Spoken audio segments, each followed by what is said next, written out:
Chapter I Picking Up Soot and Cinders. "And why Tom Tiddler's ground," said the traveller. "Because he scatters halfpence to tramps and such like," returned the landlord, "and of course they pick him up. And this being done on his own land, which it is his own land, you observe, and were his family's before him, why it is but regarding the halfpence as gold and silver, and turning the ownership of the property a bit round your finger, and there you have the name of the children's game complete." "And it's appropriate too," said the landlord, with his favourite action of stooping a little, to look across the table out of window at vacancy, under the window blind which was half drawn down. "Leastwise it has been so considered by many gentlemen which have partook of chops and tea in the present humble parlour." The traveller was partaking of chops and tea in the present humble parlour, and the landlord's shot was fired obliquely at him. "And you call him a hermit," said the traveller. "They call him such," returned the landlord, evading personal responsibility. "He is in general so considered." "What is a hermit?" asked the traveller. "What is it?" repeated the landlord, drawing his hand across his chin. "Yes, what is it?" The landlord stooped again, to get a more comprehensive view of vacancy under the window blind, and with an asphyxiated appearance on him, as one unaccustomed to definition, made no answer. "I'll tell you what I suppose it to be," said the traveller, "an abominably dirty thing." "Mr. Mopes is dirty, it cannot be denied," said the landlord. "Intolerably conceited." "Mr. Mopes is vain of the life he leads, some do say," replied the landlord, as another concession. "A slothful, unsavoury, nasty reversal of the laws of human nature," said the traveller. "And for the sake of God's working world and its wholesomeness, both moral and physical, I would put the thing on the treadmill, if I had my way, wherever I found it, whether on a pillar or in a hole, whether on Tom Tiddler's ground, or the Pope of Rome's ground, or a Hindu fakir's ground, or any other ground." "I don't know about putting Mr. Mopes on the treadmill," said the landlord, shaking his head very seriously. "There ain't a doubt but what he has got landed property." "How far may it be to this said Tom Tiddler's ground?" asked the traveller. "Put it at 5 mile," returned the landlord. "Well, when I have done my breakfast," said the traveller, "I'll go there. I came over here this morning to find it out and see it." "Many does," observed the landlord. The conversation passed, in the midsummer weather of no remote year of grace, down among the pleasant dales and trout streams of a green English county. No matter what county. Enough that you may hunt there, shoot there, fish there, traverse long grass-grown Roman roads there, open ancient barrows there, see many a square mile of richly cultivated land there, and hold Arcadian talk with a bold peasantry, their country's pride, who will tell you, if you want to know, how pastoral housekeeping is done on 9 shillings a week. Mr. Traveller sat at his breakfast in the little sanded parlour of the Peel of Bell's village alehouse, with the dew and dust of an early walk upon his shoes, an early walk by road and meadow and coppice, that had sprinkled him bountifully with little blades of grass, and scraps of new hay, and with leaves both young and old, and with other such fragrant tokens of the freshness and wealth of summer. The window through which the landlord had concentrated his gaze upon vacancy was shaded, because the morning sun was hot and bright on the village street. The village street was like most other village streets, wide for its height, silent for its size, and drowsy in the dullest degree. The quietest little dwellings with the largest of window shutters, to shut up nothing as carefully as if it were the Mint, or the Bank of England, had called in the doctor's house so suddenly, that his brass doorplate and 3 stories stood among them as conspicuous and different as the doctor himself in his broadcloth, among the smock frocks of his patients. The village residences seemed to have gone to law with a similar absence of consideration, for a score of weak little lath and plaster cabins clung in confusion about the attorney's red brick house, which, with glaring doorsteps and a most terrific scraper, seemed to serve all manner of ejectments upon them. They were as various as labour's high-shouldered, wry-necked, one-eyed, goggle-eyed, squinting, bow-legged, knock-kneed, rheumatic, crazy. Some of the small tradesmen's houses, such as the crockery shop and the harness maker, had a cyclops window in the middle of the gable, within an inch or two of its apex, suggesting that some forlorn rural prentice must wriggle himself into that apartment horizontally when he retired to rest, after the manner of the worm. So bountiful in its abundance was the surrounding country, and so lean and scant the village, that one might have thought the village had sown and planted everything it once possessed, to convert the same into crops. This would account for the bareness of the little shops, the bareness of the few boards and trestles designed for market purposes in a corner of the street, the bareness of the obsolete inn and inn-yard, with the ominous inscription "Excise Office," not yet faded out from the gateway, as indicating the very last thing that poverty could get rid of.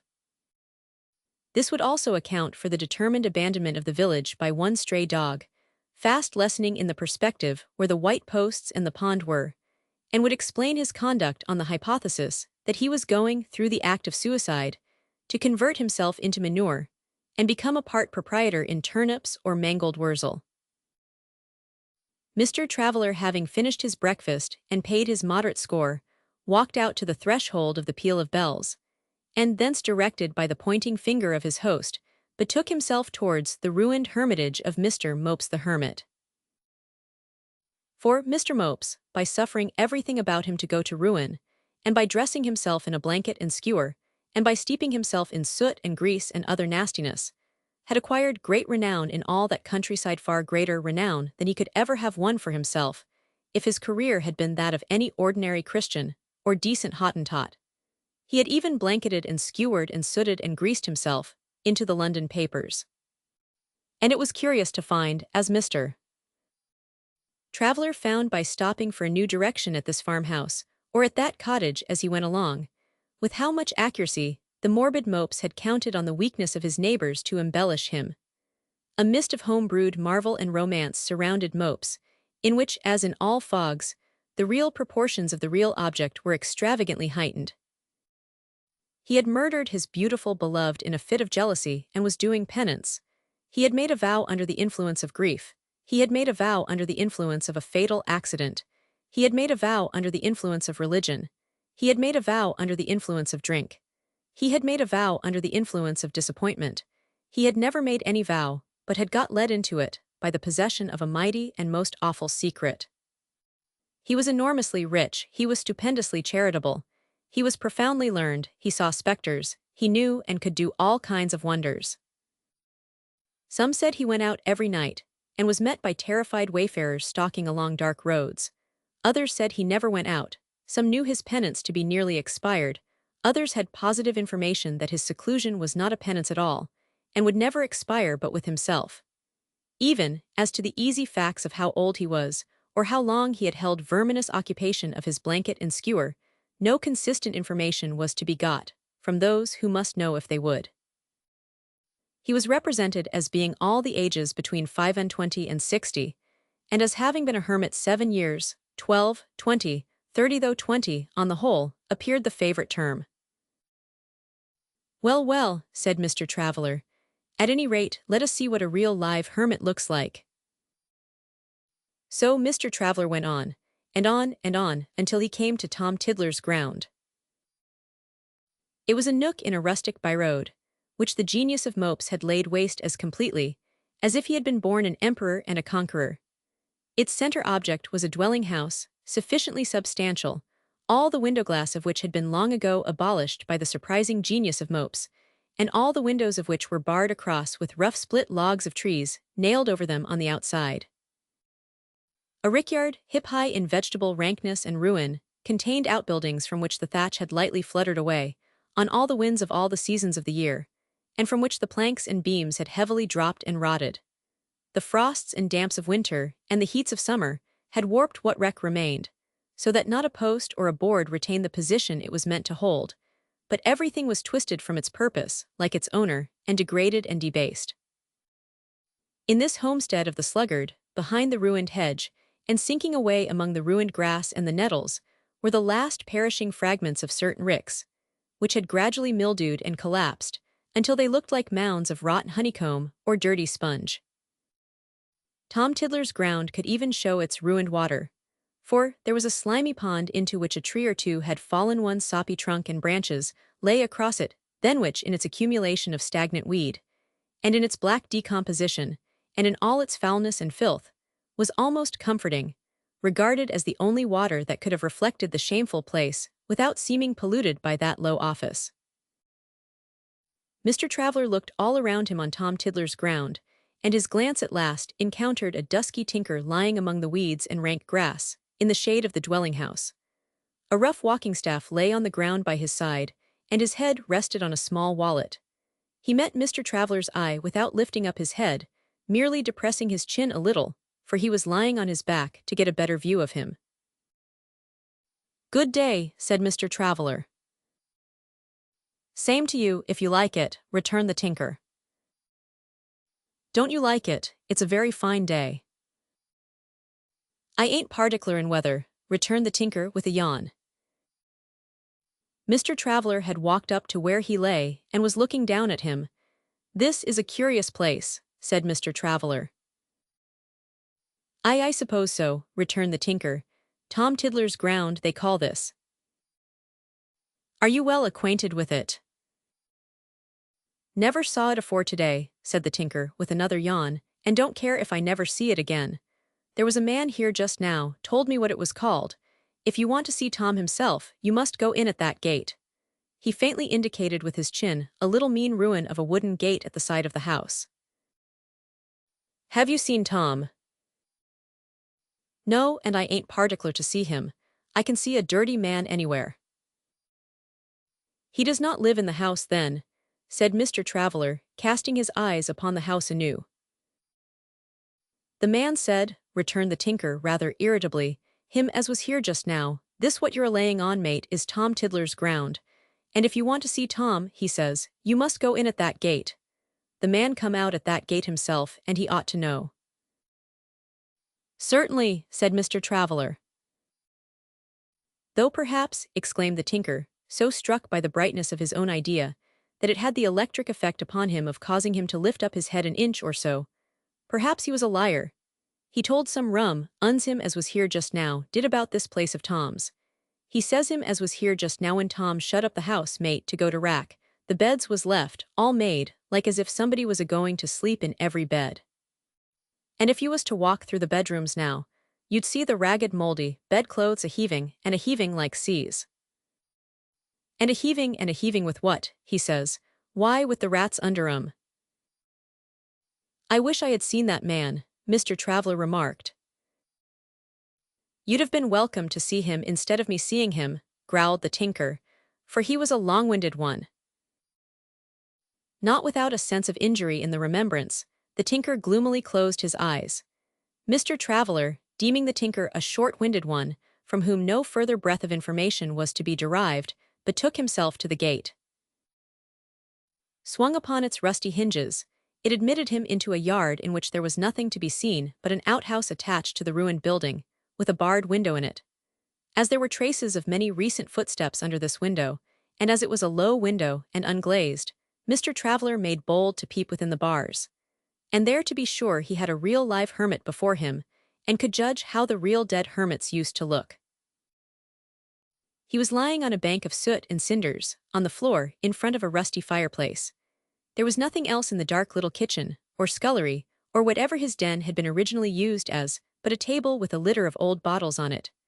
A rat made a clatter among these bottles, jumped down, and ran over the real live hermit on his way to his hole, or the man in his hole would not have been so easily discernible.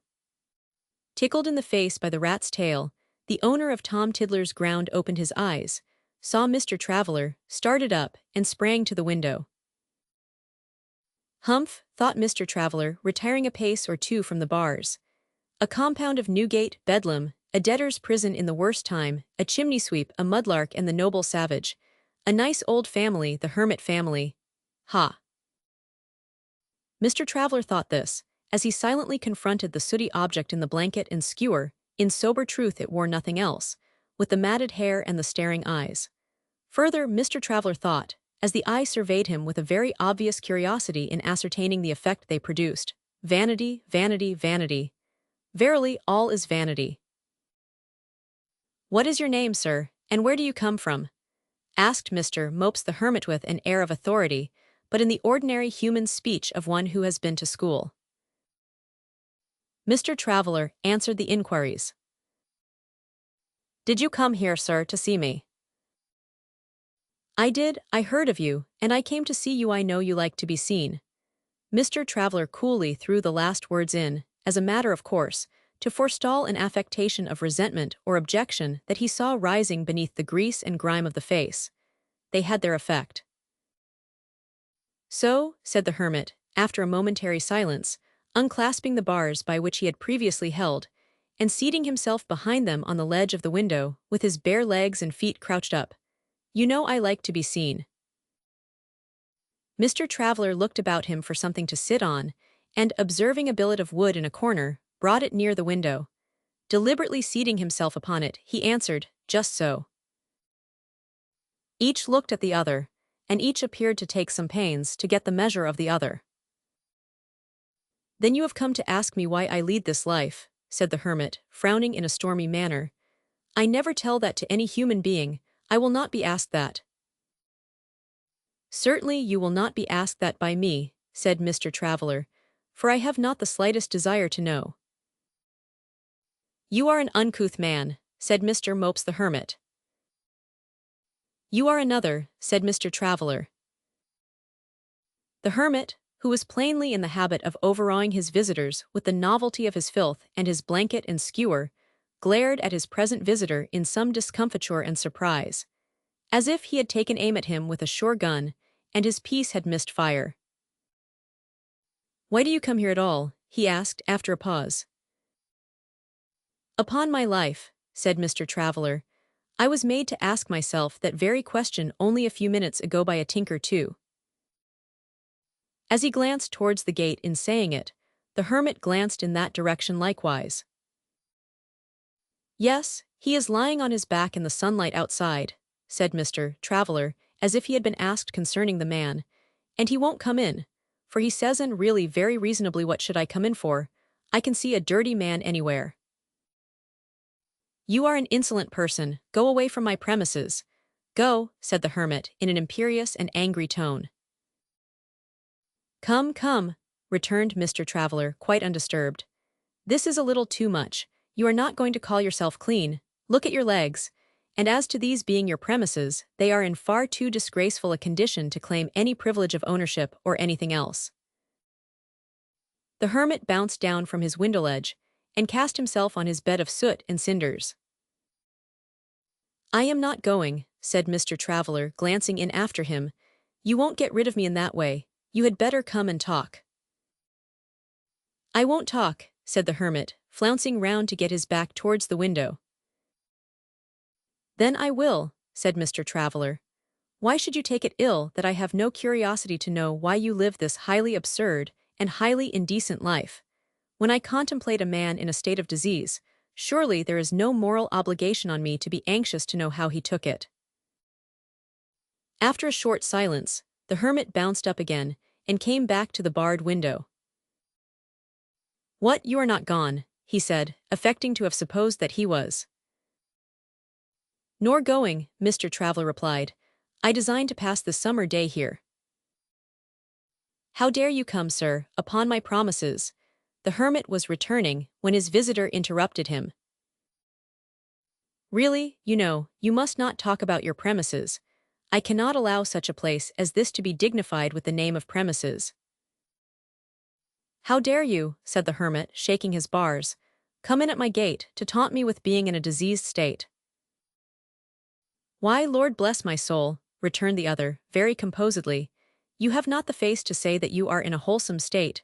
Do allow me again to call your attention to your legs. Scrape yourself anywhere with anything and then tell me you are in a wholesome state. The fact is, Mr. Mopes, that you are not only a nuisance." "A nuisance," repeated the hermit fiercely. "What is a place in this obscene state of dilapidation but a nuisance? What is a man in your obscene state of dilapidation but a nuisance? Then, as you very well know, you cannot do without an audience, and your audience is a nuisance.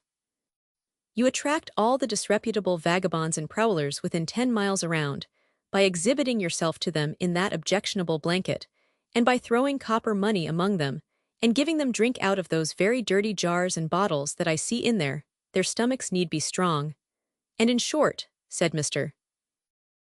Traveler, summing up in a quietly and comfortably settled manner, you are a nuisance, and this kennel is a nuisance, and the audience that you cannot possibly dispense with is a nuisance, and the nuisance is not merely a local nuisance, because it is a general nuisance to know that there can be such a nuisance left in civilization so very long after its time.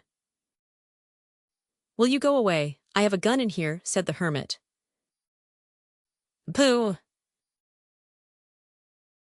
Now I put it to you, did I say you had not? And as to going away, didn't I say I am not going away? You have made me forget where I was. I now remember that I was remarking on your conduct being a nuisance. Moreover, it is in the last and lowest degree inconsequent foolishness and weakness. Weakness, echoed the hermit. Weakness, said Mr. Traveler, with his former comfortably settled final air. I weak, you fool, cried the hermit. I who have held to my purpose and my diet and my only bed there all these years. The more the years, the weaker you, returned Mr. Traveler. Though the years are not so many as folks say, and as you willingly take credit for.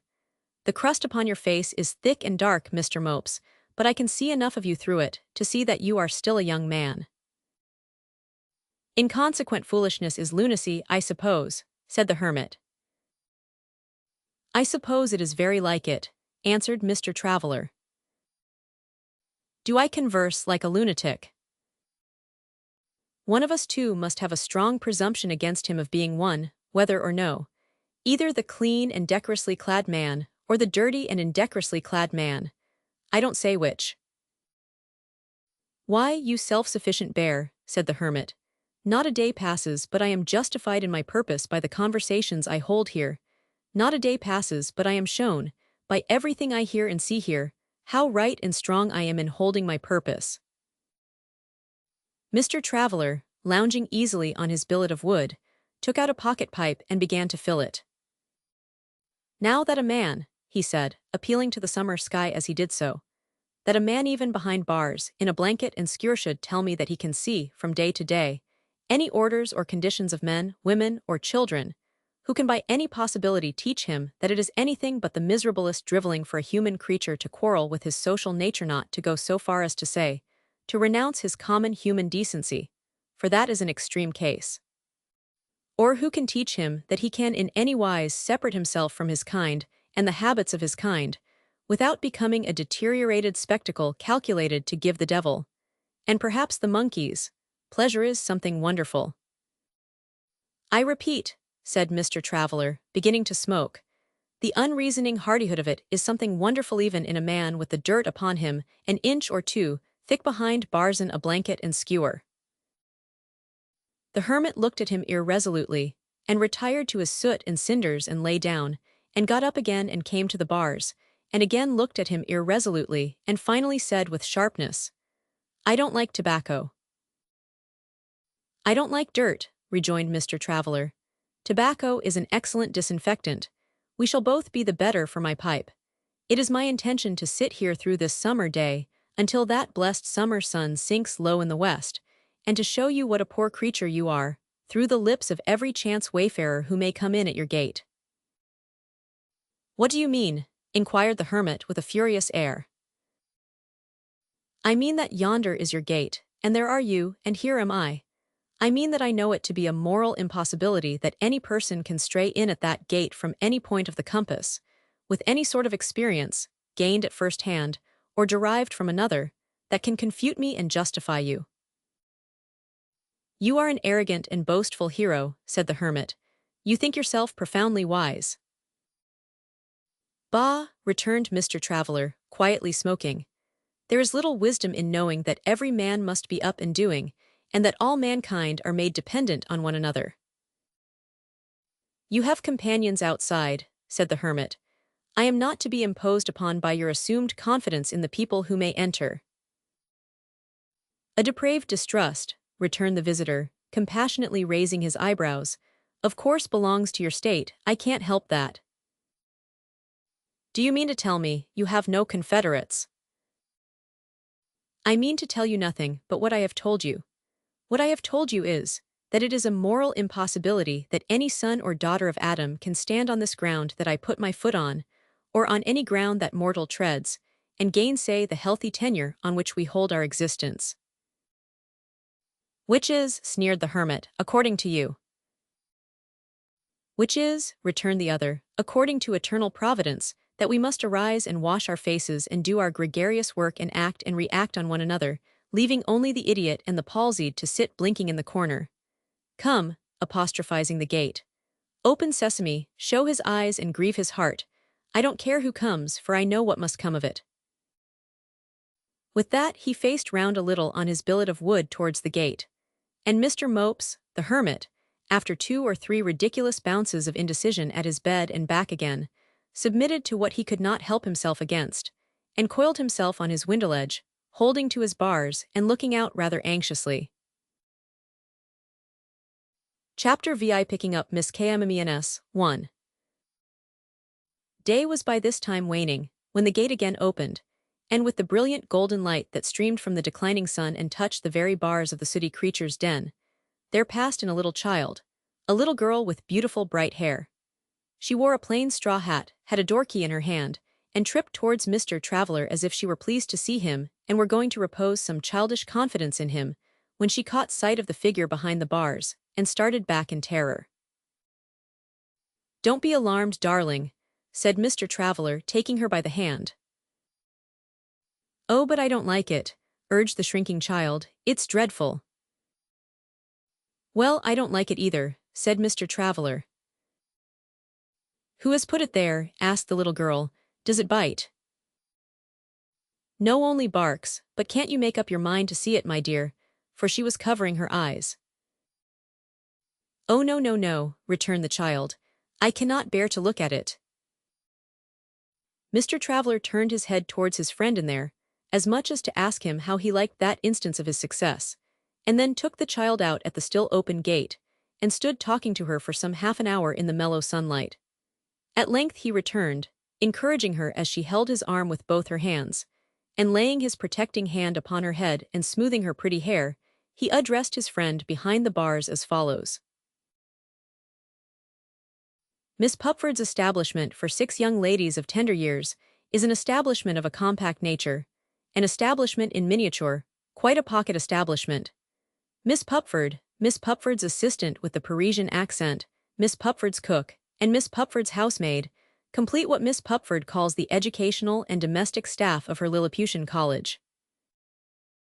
Miss Pupford is one of the most amiable of her sex.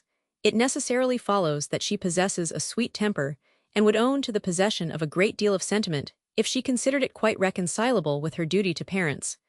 Deeming it not in the bond, Miss Pupford keeps it as far out of sight as she can, which, God bless her, is not very far. Miss Pupford's assistant with the Parisian accent may be regarded as in some sort an inspired lady, for she never conversed with a Parisian, and was never out of England except once in the pleasure boat Lively, in the foreign waters that ebb and flow 2 miles off Margate at high water. Even under those geographically favorable circumstances, for the acquisition of the French language in its utmost politeness and purity, Miss Pupford's assistant did not fully profit by the opportunity. For the pleasure boat Lively so strongly asserted its title to its name on that occasion, that she was reduced to the condition of lying in the bottom of the boat pickling in brines, if she were being salted down for the use of the navy, undergoing at the same time great mental alarm, corporeal distress, and clear-starching derangement. When Miss Pupford and her assistant first foregathered, is not known to men or pupils. But it was long ago. A belief would have established itself among pupils that the two once went to school together, were it not for the difficulty and audacity of imagining Miss Pupford born without mittens, and without a front, and without a bit of gold wire among her front teeth, and without little dabs of powder on her neat little face and nose. Indeed, whenever Miss Pupford gives a little lecture on the mythology of the misguided heathens, always carefully excluding Cupid from recognition, and tells how Minerva sprang, perfectly equipped, from the brain of Jupiter, she is half supposed to hint, "So I myself came into the world, completely up in Pinnock, Mangnall, tables, and the use of the globes." Howbeit, Miss Pupford and Miss Pupford's assistant are old friends, and it is thought by pupils that, after pupils are gone to bed, they even call one another by their Christian names in the quiet little parlor. For once upon a time on a thunderous afternoon, when Miss Pupford fainted away without notice, Miss Pupford's assistant, never heard, before or since, to address her otherwise than as Miss Pupford, ran to her, crying out, "My dearest Euphemia." And Euphemia is Miss Pupford's Christian name on the sampler date picked out, hanging up in the college hall, where the two peacocks, terrified to death by some German text that is waddling downhill after them out of a cottage, are scuttling away to hide their profiles in two immense beanstalks growing out of flower pots. Also, there is a notion latent among pupils that Miss Pupford was once in love, and that the beloved object still moves upon this ball. Also, that he is a public character, and a personage of vast consequence. Also, that Miss Pupford's assistant knows all about it. For sometimes of an afternoon when Miss Pupford has been reading the paper through her little gold eyeglass, it is necessary to read it on the spot, as the boy calls for it, with ill-conditioned punctuality, in an hour. She has become agitated, and has said to her assistant, "G." Then Miss Pupford's assistant has gone to Miss Pupford, and Miss Pupford has pointed out with her eyeglass G in the paper, and then Miss Pupford's assistant has read about G, and has shown sympathy. So stimulated has the pupil mind been in its time to curiosity on the subject of G, that once, under temporary circumstances favorable to the bold sally, one fearless pupil did actually obtain possession of the paper, and range all over it in search of G, who had been discovered therein by Miss Pupford not 10 minutes before. But no G could be identified, except one capital offender who had been executed in a state of great hardihood, and it was not to be supposed that Miss Pupford could ever have loved him. Besides, he couldn't be always being executed. Besides, he got into the paper again, alive, within a month. On the whole, it is suspected by the pupil mind that G is a short, chubby old gentleman, with little black sealing-wax boots up to his knees, whom a sharply observant pupil, Miss Links, when she once went to Tunbridge Wells with Miss Pupford for the holidays, reported on her return, privately and confidentially, to have seen come capering up to Miss Pupford on the promenade, and to have detected in the act of squeezing Miss Pupford's hand, and to have heard pronounce the words, "Cruel Euphemia. Ever thine," or something like that. Miss Links hazarded a guess that he might be House of Commons, or Money Market, or Court Circular, or Fashionable Movements, which would account for his getting into the paper so often. But it was fatally objected by the pupil mind that none of those notabilities could possibly be spelt with a G.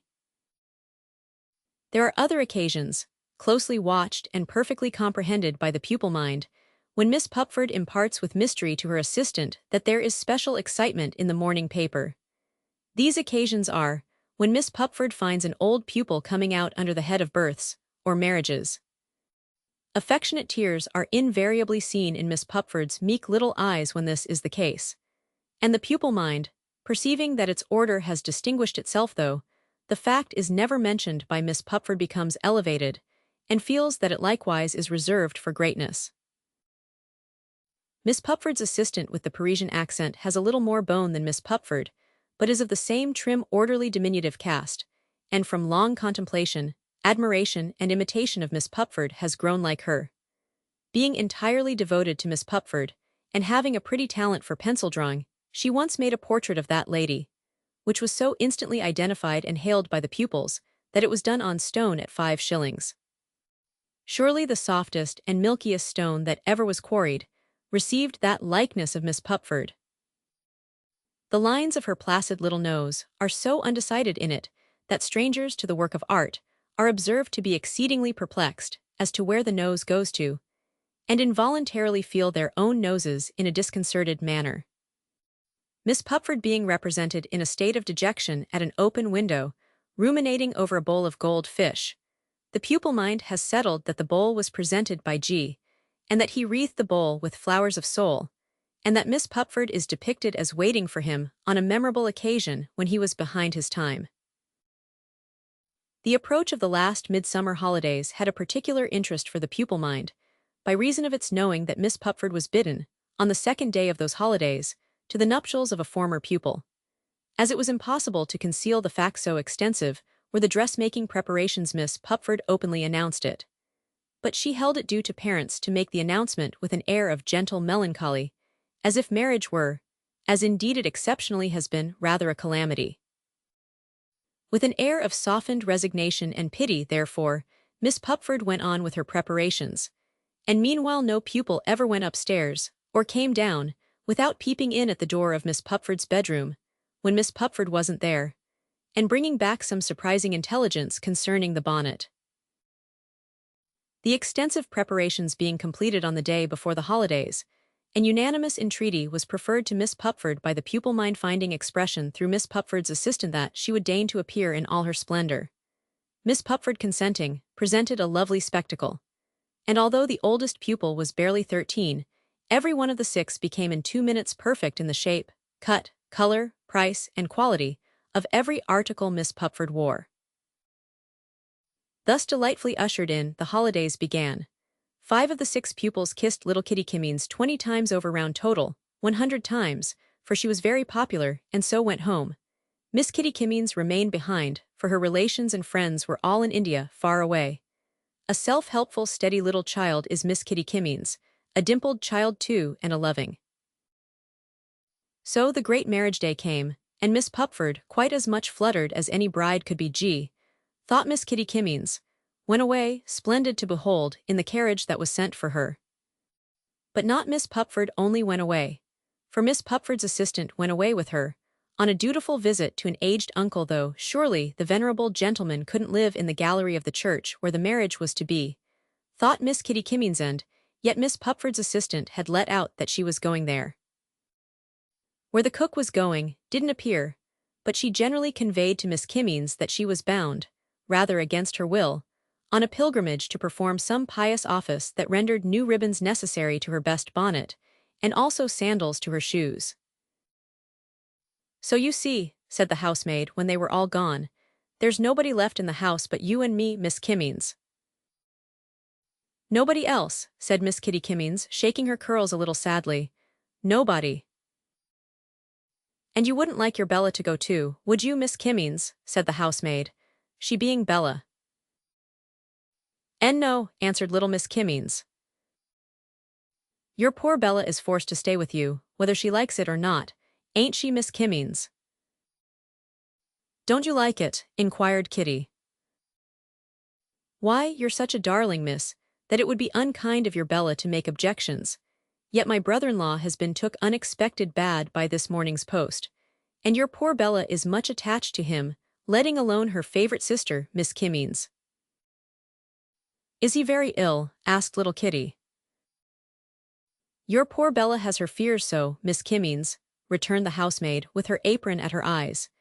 "It was but his inside, it is true, but it might mount, and the doctor said that if it mounted he wouldn't answer." Here the housemaid was so overcome that Kitty administered the only comfort she had ready, which was a kiss. "If it hadn't been for disappointing cook, dear Miss KIMMEENS," said the housemaid, "your Bella would have asked her to stay with you. For cook is sweet company, Miss KIMMEENS, much more so than your own poor Bella."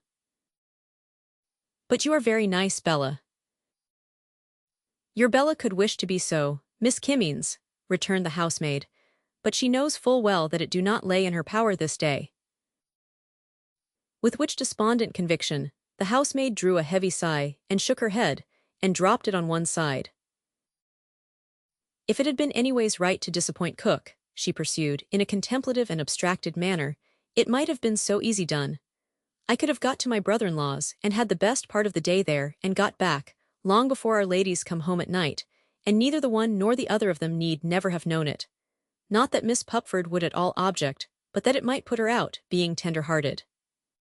Howsever, your own poor Bella, Miss KIMMEENS," said the housemaid, rousing herself, "is forced to stay with you, and you're a precious love if not a liberty." "Bella," said little Kitty after a short silence. "Call your own poor Bella your Bella, dear," the housemaid besought her. "My Bella, then." "Bless your considerate heart," said the housemaid. "If you would not mind leaving me, I should not mind being left. I am not afraid to stay in the house alone, and you need not be uneasy on my account, for I would be very careful to do no harm." "Oh, as to harm, you more than sweetest, if not a liberty," exclaimed the housemaid in a rapture. "Your Bella could trust you anywhere, being so steady and so answerable. The oldest head in this house, me and cook says, but for its bright hair is Miss Kimmeens. But no, I will not leave you, for you would think your Bella unkind." "But if you are my Bella, you must go," returned the child. "Must I?" said the housemaid, rising, on the whole with alacrity. "What must be, Miss Kimmeens. Your own poor Bella acts according though unwilling. But go or stay, your own poor Bella loves you, Miss Kimmeens."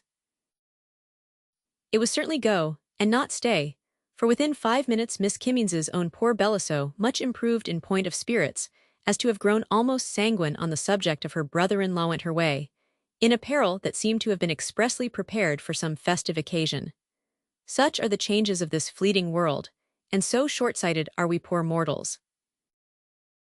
When the house door closed with a bang and a shake, it seemed to Miss Kimmeens to be a very heavy house door, shutting her up in a wilderness of a house. But Miss Kimmeens being, as before stated, of a self-reliant and methodical character, presently began to parcel out the long summer day before her.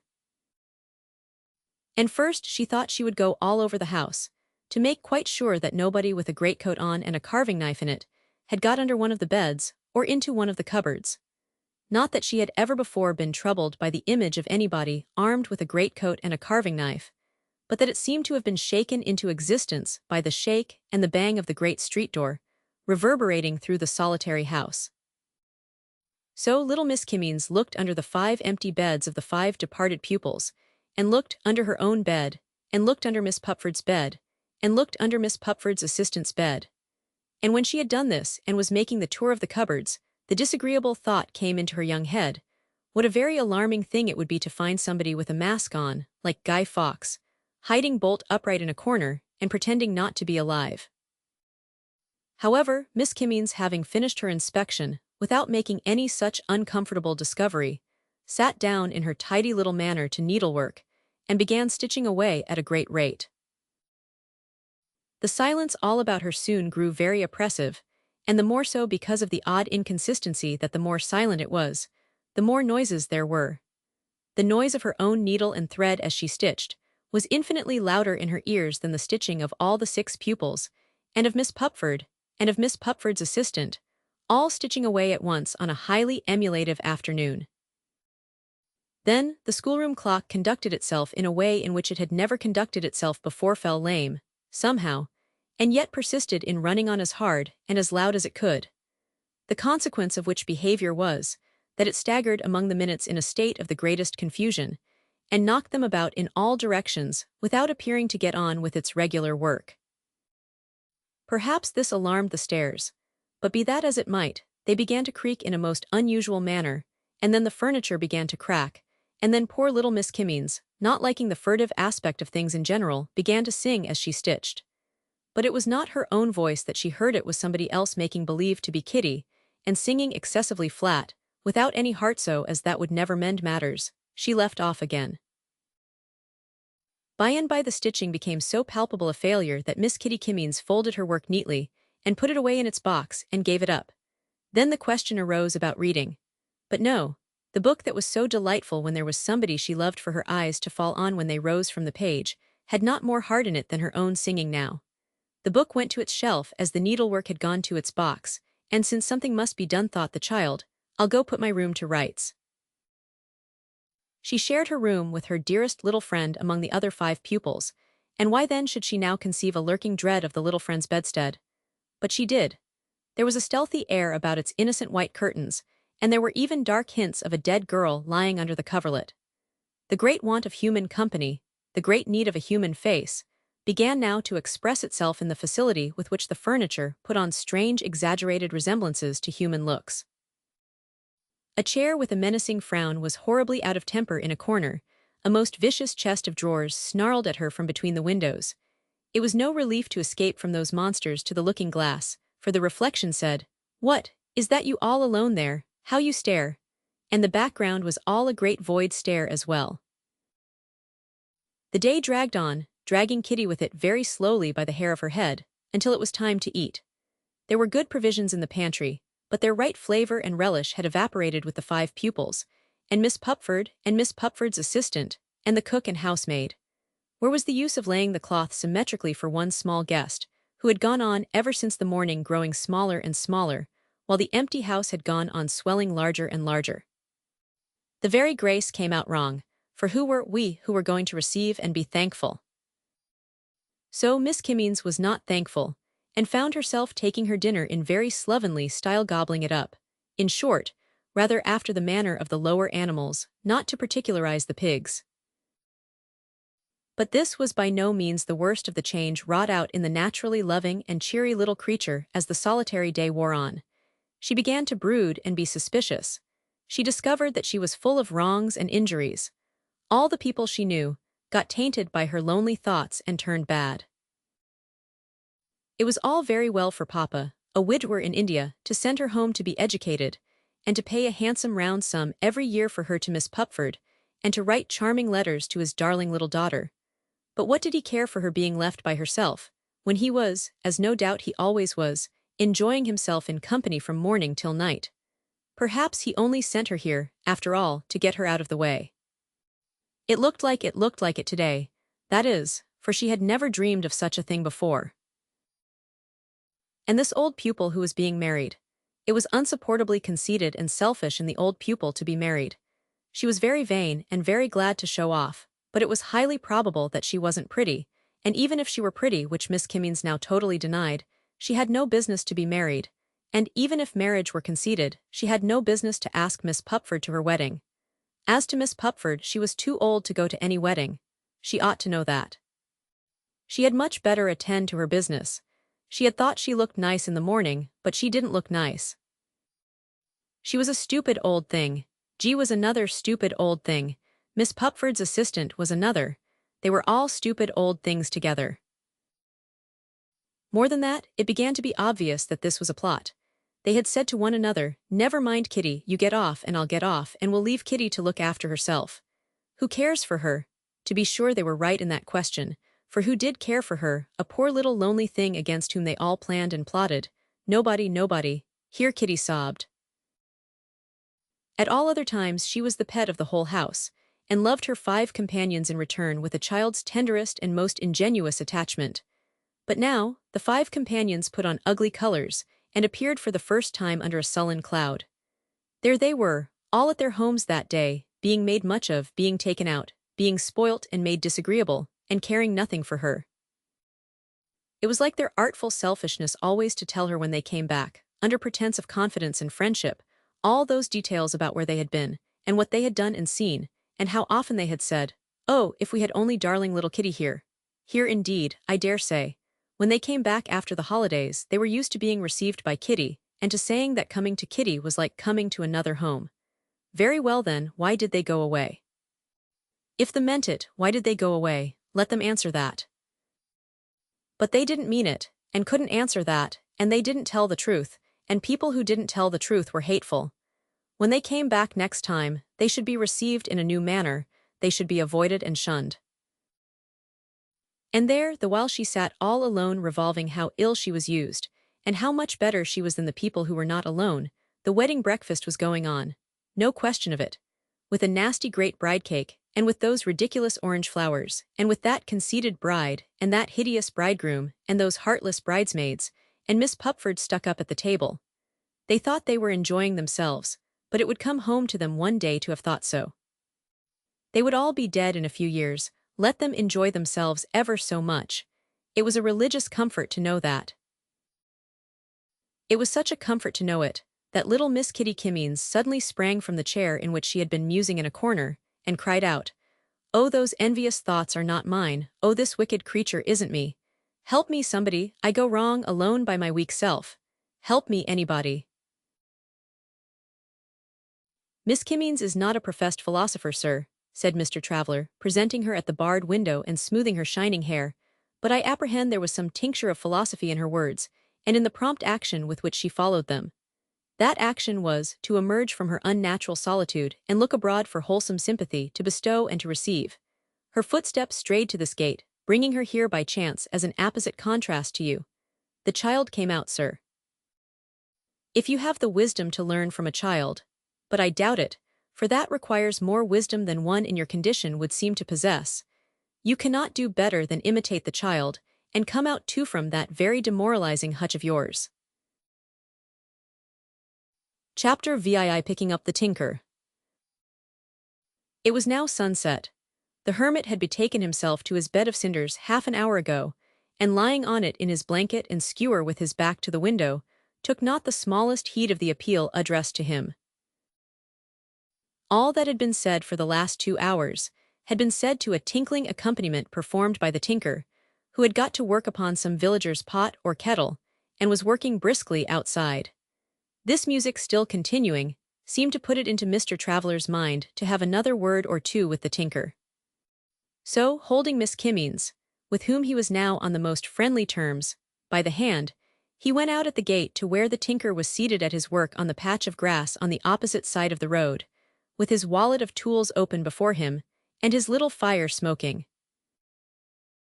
"I am glad to see you employed," said Mr. Traveller. "I am glad to be employed," returned the tinker, looking up as he put the finishing touches to his job. "But why are you glad?" "I thought you were a lazy fellow when I saw you this morning." "I was only disgusted," said the tinker. "Do you mean with the fine weather?" "With the fine weather," repeated the tinker, staring. "You told me you were not particular as to weather, and I thought, ha ha, how should such as me get on if we was particular as to weather? We must take it as it comes and make the best of it. There's something good in all weathers. If it don't happen to be good for my work today, it's good for some other man's today, and will come round to me tomorrow. We must all live." "Pray shake hands," said Mr. Traveller. "Take care, sir," was the tinker's caution as he reached up his hand in surprise. "The black comes off." "I am glad of it," said Mr. Traveller. "I have been for several hours among other black that does not come off." "You are speaking of Tom in there." "Well now," said the tinker, blowing the dust off his job, which was finished, "ain't it enough to disgust a pig if he could give his mind to it?" "If he could give his mind to it," returned the other, smiling, "the probability is that he wouldn't be a pig." "There you clench the nail," returned the tinker. "Then what's to be said for Tom?" "Truly, very little." "Truly nothing you mean, sir," said the tinker, as he put away his tools. "A better answer, and I freely acknowledge my meaning. I infer that he was the cause of your disgust." "Why, looky here, sir," said the tinker, rising to his feet and wiping his face on the corner of his black apron energetically. "I leave you to judge, I ask you. Last night I has a job that needs to be done in the night and I works all night. Well, there's nothing in that. But this morning I comes along this road here, looking for a sunny and soft spot to sleep in, and I sees this desolation and ruination. I've lived myself in desolation and ruination. I knows many a fellow creetur that's forced to live life long in desolation and ruination, and I sits me down and takes pity on it, as I casts my eyes about. Then comes up the long-winded one as I told you of from that gate, and spins himself out like a silkworm concerning the donkey, if my donkey at home will excuse me, as has made it of his own choice, and tells me, if you please, of his likewise choosing to go ragged and naked, and grimy masquerading, mountebanking, in what is the real hard lot of thousands and thousands. Why then I say it's an unbearable and nonsensical piece of inconsistency, and I'm disgusted. I'm ashamed and disgusted." "I wish you would come and look at him," said Mr. Traveller, clapping the tinker on the shoulder.